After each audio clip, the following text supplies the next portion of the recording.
جمعۃ الوداع اس کا مطلب یہ ہوتا ہے کہ اہل ایمان، اہل ذوق یہ رمضان کے آخری جمعہ کو رمضان المبارک کی جدائی کے حوالے سے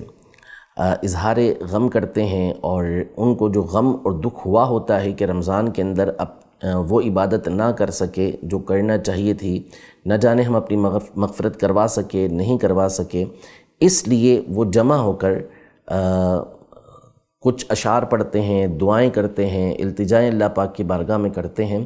تو ایسا کرنا جب نیت حسن کے ساتھ ہے، اچھی نیت کے ساتھ ہے، تو اس میں کوئی حرج نہیں ہوتا۔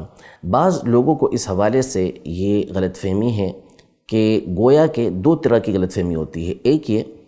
کہ وہ یہ سمجھتے ہیں کہ یہ کوئی نئی چیز ہے اور گویا کہ اس صدی میں یہ ایجاد ہوئی ہے، اس سے پہلے اس کا کوئی وجود نہیں تھا۔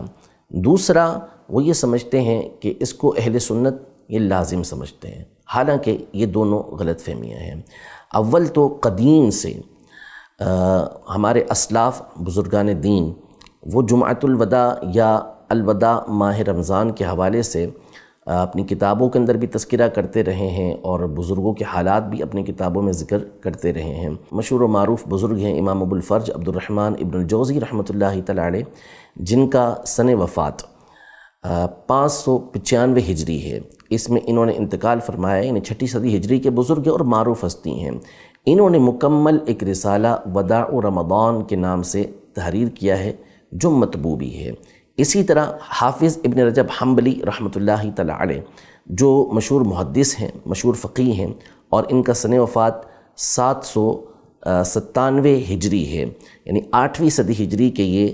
بزرگ ہیں۔ انہوں نے اپنی کتاب لطائف المعارف کے اندر پورا ایک چیپٹر وداع رمضان کے حوالے سے تحریر کیا ہے، اور اس میں اسلاف کے واقعات ذکر کیے ہیں کہ کس طرح وہ رمضان کے جانے کا غم کرتے تھے اور رمضان کے آنے کا انتظار کیا کرتے تھے۔ یوں ہی حافظ ابن حجر حیثمی الشافعی رحمۃ اللہ تعالی علیہ، جن کا سن وفات 974 ہجری ہے، انہوں نے اپنا ایک خطبے کا مجموعہ ترتیب دیا جس کا نام ہے النخب الجلیلہ فی الخطب الجزیلہ۔ اس میں آپ نے ایک خطبہ جو ہے وہ خاص اس موضوع پر وداع رمضان کے حوالے سے لکھا ہے۔ یوں ہی حافظ محمد ابن محمد مرتضی الزبیدی الواسطی الحنفی، جن کا سن وفات 1205 ہجری ہے، انہوں نے ایک رسالہ تحریر کیا ہے جس میں انہوں نے خاص طور پہ جمعہ کے اندر جو خطبہ ہوتا ہے وداع رمضان کے حوالے سے اس کا آپ نے ذکر کیا۔ اسی طرح علامہ ابو الحسنات عبد الحی اللکھنوی رحمۃ اللہ تعالی علیہ، جن کا سن وفات 1304 ہجری ہے، انہوں نے اللطائف المستحسنہ کے نام سے ایک مجموعہ لکھا ہے جس میں پورے سال کے خطبوں کا ذکر کیا ہے، اور اس میں ایک خطبہ آپ نے خطبۃ وداع رمضان کے حوالے سے تحریر کیا ہے کہ جو جمعے کے دن پڑھا جاتا ہے۔ تو یوں اسلاف کا ایک سلسلہ چلتا ہوا آ رہا ہے کہ جو ابتدا سے ہی رمضان کے وداع کرنے کے حوالے سے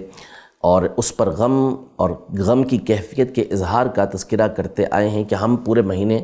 عبادت اللہ پاک کی نہیں کر سکے، جیسا کرنا چاہیے تھا ویسا رمضان کا حق ادا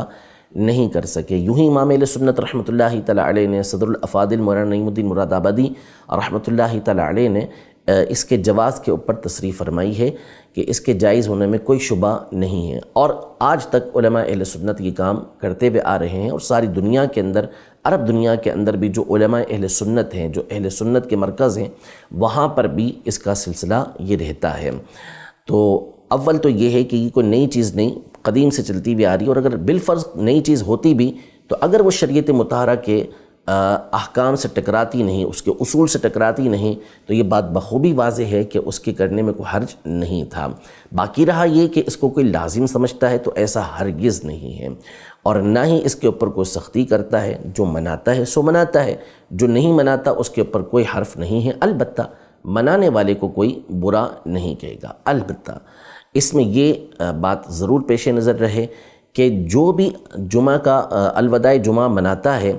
وہ شریعت مطہرہ کے دائرے کے اندر منائے گا، وہ کوئی ایسا کام نہیں کرے گا کہ جس کی وجہ سے شریعت مطہرہ کی خلاف ورزی ہوتی ہو۔ اور اسی میں سے ایک یہ ہے کہ جو نہیں مناتا اس کو برا بھلا نہیں کہا جائے گا۔